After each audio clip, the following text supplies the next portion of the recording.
బెంగళూరులో ఎండలు తెలంగాణ ఆంధ్రాకి పోటీగా తగ్గేదేలే అని కొడుతున్నాయండి. ఇలాంటి నిర్మానుష్యమైన రోడ్లు దొరకాలంటే ఓన్లీ కొన్ని రోజులలోనే పాసిబుల్. బెంగళూరులో ఇవాళ మేడే కాబట్టి రోడ్లు చాలా ఖాళీగా ఉన్నాయి.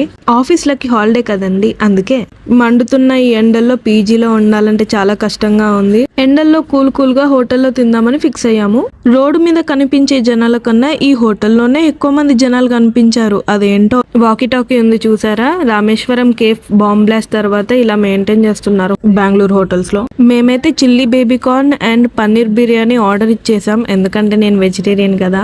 ఎలాగో వచ్చాము, పీజీకి వెళ్ళి పెద్ద చేసే పని ఏం లేదని తెలిసి 2 గంటలు టైం పాస్ చేద్దామని అలా నెమ్మదిగా ముచ్చట్లు పెట్టుకుంటూ తినేసాము. పొద్దున్న మా పీజీలో 3 గంటల పవర్ కట్టు, ఇక్కడ హోటల్లో కూడా పవర్ కట్టు, బెంగళూరులో కూడా పవర్ కట్ ఉన్నందోయ్. ఫుడ్ అయితే బాగుంది, కానీ బిల్లు కూడా బారడైంది. సబ్స్క్రైబర్ అవ్వాలమ్మా.